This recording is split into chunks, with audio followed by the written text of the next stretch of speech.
Coronavirus, des médecins cubains en Afrique du Sud, solidarité ou exploitation? L'arrivée de 217 médecins et personnels de santé cubains en Afrique du Sud suscite bien des critiques. La brigade des docteurs cubains vient nous aider à combattre le Covid-19.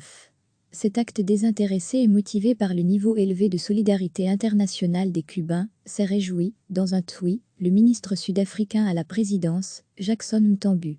Mais l'arrivée des Blouses Blanches, médecins, épidémiologistes et techniciens, à Pretoria, le 27 avril, a soulevé un tollé dans le pays. In the early hour of the morning, as the government saw welcome of 200 doctors from Cuba to our country. The brigade of Cuban doctors here to help in the fight against the COVID-19. Self-Sacard Rivambi, a high level of international solidarity bicuban.pic.twitter.com/DPH2FR 33VK. Pourtant, rien de nouveau sous le soleil austral. Cuba envoie des médecins en Afrique du Sud depuis 1997. La Havane a aussi formé 732 étudiants sud-africains en médecine. Le parti au pouvoir à Pretoria, le Congrès national africain, a toujours entretenu des liens privilégiés avec le régime castriste, qu'il a soutenu pendant la lutte contre l'apartheid. Cette fois, Washington est monté au créneau, en appelant l'Afrique du Sud à suivre l'exemple du Brésil, de l'Équateur et de la Bolivie, qui ont renvoyé les médecins cubains chez eux, avant la crise du Covid. Les pays qui acceptent des docteurs cubains aident le gouvernement cubain à tirer profit de la traite d'êtres humains, a pensé Mike Pompeo, le secrétaire d'État américain aux Affaires étrangères. Cuba a dépêché plus de 1200 médicaux pour combattre le coronavirus dans 23 pays, y compris en Europe, Italie, Andorre. Au total, il y aurait quelques 28 000 Cubains du secteur de la santé travaillés à l'étranger, selon The Guardian. Les revenus en devises, qu'ils rapportent à leur gouvernement, 11 milliards de dollars par an, entre 2011 et 2015, selon l'ex-ministre cubain de l'économie José Luis Rodríguez Garcia, dépassent largement ceux du tourisme.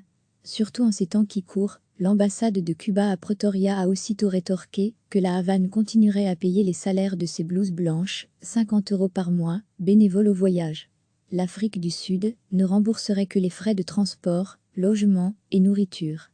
Degré à lire aussi, confinement, l'Afrique du Sud tente de calmer les esprits après des pillages et adopte un plan d'aide massif pourtant, d'après un document publié par le journal Business Day, le gouvernement sud-africain avait prévu, au départ, une enveloppe de 22 millions d'euros pour le déploiement de 187 Cubains pendant un an.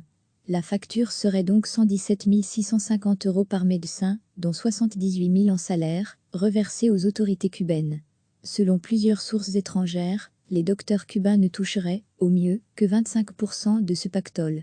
L'Association médicale sud-africaine, SAMA, qui affirme représenter 70% des médecins du pays, est aussitôt montée au créneau. La plupart de nos 15 000 docteurs retraités aimeraient participer à la lutte contre la pandémie, affirme Angélique Coetzee, la présidente de SAMA.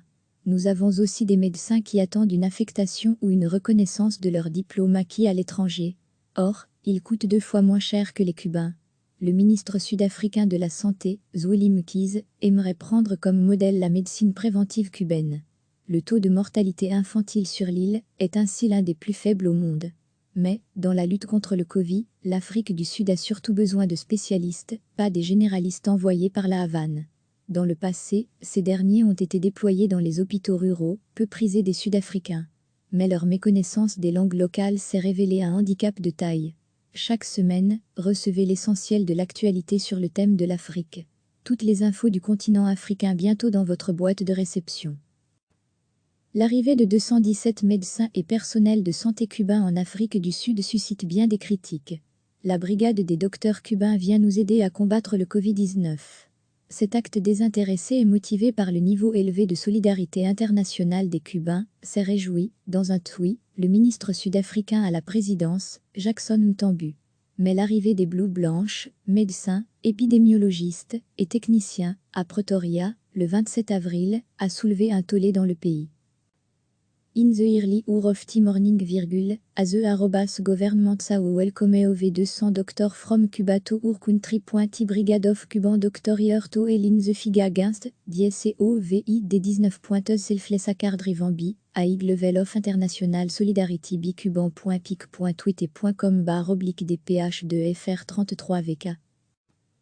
Pourtant, rien de nouveau sous le soleil austral. Cuba envoie des médecins en Afrique du Sud depuis 1997. La Havane a aussi formé 732 étudiants sud-africains en médecine.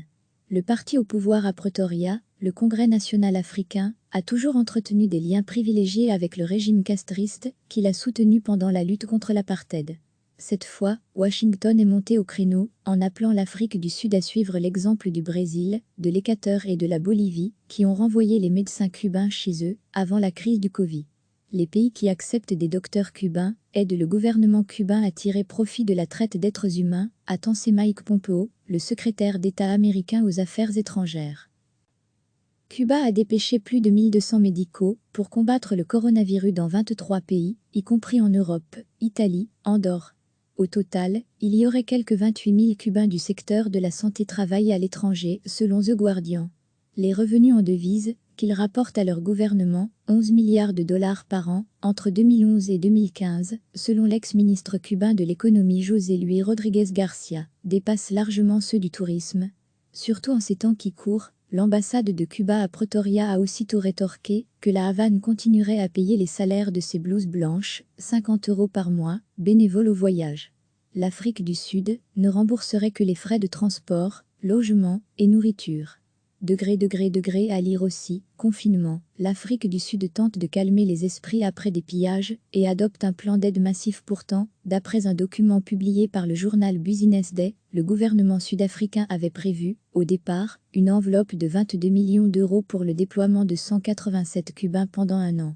La facture serait donc 117 650 € par médecin, dont 78 000 en salaire, reversés aux autorités cubaines.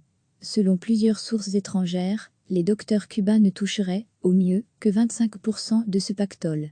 L'Association médicale sud-africaine, SAMA, qui affirme représenter 70% des médecins du pays, est aussitôt montée au créneau. La plupart de nos 15 000 docteurs retraités aimeraient participer à la lutte contre la pandémie, affirme Angélique Coetzee, la présidente de SAMA.